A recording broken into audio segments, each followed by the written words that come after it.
वक्फ तरमीम एक्ट 2025 एक ऐसा कानून जिसने इन दिनों भारत की कानूनी और सियासी फ़िज़ा को हिला कर रख दिया है।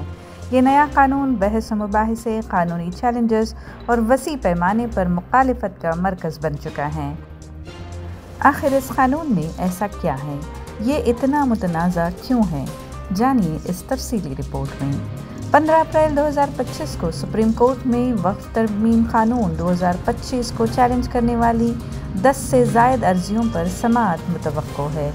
सियासतदान, मजहबी इदारे और कारकुनान सरापा एहतजाज बन चुके हैं। उनका कहना है कि ये कानून बुनियादी हुकूक़ पर बराह रास्त हमला है, मगर मरकज़ी हुकूमत ने पीछे हटने के बजाय मंगल को सुप्रीम कोर्ट में कैवियट दाखिल किया है कि कोई भी हुक्म जारी होने से पहले इसका मौक़िफ़ सुना जाए।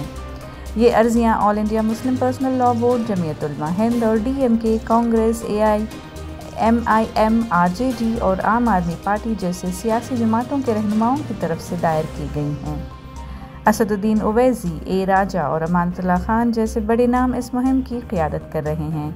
उनका कहना है कि ये तरामीम मुसलमानों के अपने मजहबी औक़ाफ़ के इंतज़ामी हक़ पर बड़ी चोट है।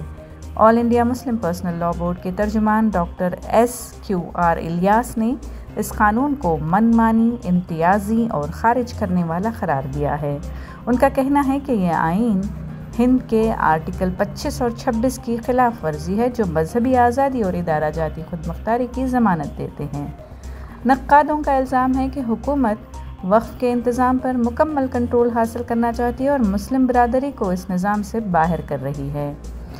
DMK के A राजा ने पार्लियामेंट में इस बिल की मंजूरी पर सख्त एतराज़ करते हुए कहा कि इसे मुश्तरका पार्लिमानी कमेटी और दीगर मुतल्लक़ा फ़रीक़ों के एतराज़ात के बावजूद ज़बरदस्ती मंजूर करवाया गया।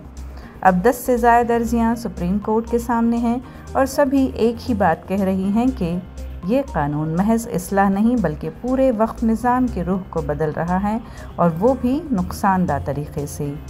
चंद दिन बाद सुप्रीम कोर्ट का फैसला आने वाला है, जो एक तारीख़ी मोड़ साबित हो सकता है। क्या ये कानून बरकरार रहेगा या मुस्तरद कर दिया जाएगा? दाव बहुत बड़ा है। अपनी राय कमेंट में ज़रूर बताएं। आप वक्फ तरमीम कानून 2025 के बारे में क्या सोचते हैं? ताज़ा तरीन अपडेट्स के लिए लाइक करें, कमेंट करें, शेयर करें और साला डिजिटल उर्दू को सब्सक्राइब ज़रूर करें।